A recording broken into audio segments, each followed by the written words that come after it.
Welcome and namaste. My name is Dina Jensen, and this is Yoga 101, the basics. I came up with this series while teaching some of my students in real life. I've been teaching yoga since 2011, and I am fortunate enough to teach at a local studio and also at a local state university where I teach introduction to yoga and I also teach intermediate yoga. And in my home studio, I do similar teachings to beginning students and also to the advanced intermediate. And I've taught thousands of bodies, thousands of hours. I'm an experienced yoga teacher. And my college students in particular, when they come into the yoga room, they really haven't had any experience with yoga, maybe an occasional video or two online. And they're really curious about learning all about yoga. So I get to learn through them the best way to teach some of these foundational poses, movements, and shapes that you experience in the yoga room. So they have taught me so much, and I like to share these videos with them as well. And I thought, well, the greater population would probably be interested. So that's what I'm doing here in my series, Yoga 101, The Basics. I'm just going over what I think you're going to encounter on the mat in a group class. These are also videos that can support you in a home practice because a lot of people are interested in doing yoga at home. A little bit of yoga every day makes a really big difference. It can make a bigger difference, honestly, than just going once a week to a yoga class. So maybe some of these things will resonate with you. The purpose of yoga is to union yourself, is to union your body and your mind and your breath so that you're really fully present in the moment. There is a guiding light in yoga, and it's non-harming.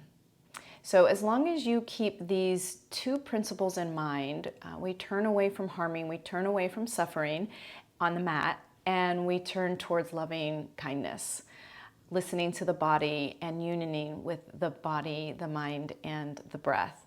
Those things will really help keep you safe in the yoga space. Sometimes when you first start a group class, it can be hard to remember these things. So it can be nice in the comfort of your home to maybe watch some of these videos, try to practice along. And then I hope that you feel really confident and more empowered to go onto the mat and take care of yourself.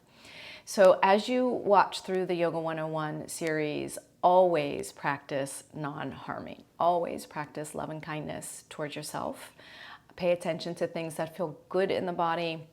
You will feel sensations because you're doing new things, and that's appropriate. You just do not want to feel any pain. Yoga is designed for everybody. It is supposed to be shared widely. So there's no stereotype. There's no one particular type of person who should be practicing yoga. Yoga should be really, really accessible. So somebody said recently, Seth Powell is his name. The quote I heard him say is, "We do yoga to feel yoga." And I really, really love this quote because yoga is our actions and yoga is a state. So the state of yoga is what I explained. It's this union. It's a deep peace. It's joy. It's contentment. The yoga that we do to get there, some people are born in state of yoga, but most of us need a lot of practices. What we do to get there can vary. What I'm mostly sharing with you is the tradition of Hatha Yoga, Hatha, which is the form of yoga that takes a lot of the shapes and forms called postures or asanas and combines that with breathing. Sometimes you do flows, which is Vinyasa Yoga. You probably have come across that online or maybe in the real world. But you don't have to do the flows one after another like a sun salutation. You can hold postures. That's all Hatha Yoga.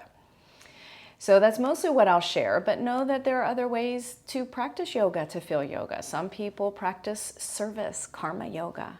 This is all in the Bhagavad Gita, the Gita. Some people practice devotion, bhakti yoga, lots of chanting and prayer.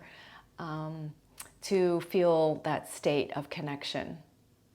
Some people practice Raja Yoga, the meditation yoga, where they learn techniques, the ethical principles, and they learn techniques that work for them to meditate. So in future videos, I will definitely share a little bit more of the philosophy because I think it's missing in so many yoga places right now, and it's very rich and it's so interesting, and truly it's a lifelong journey. So that's probably all I want to share today with this Yoga 101. If you are enjoying or interested in yoga and learning some of the basics, please subscribe to my channel. I really appreciate that.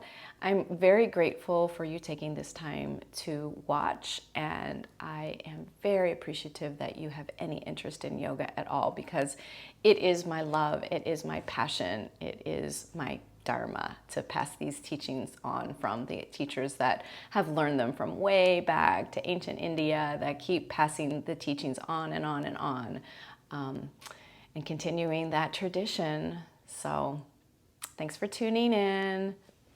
Namaste.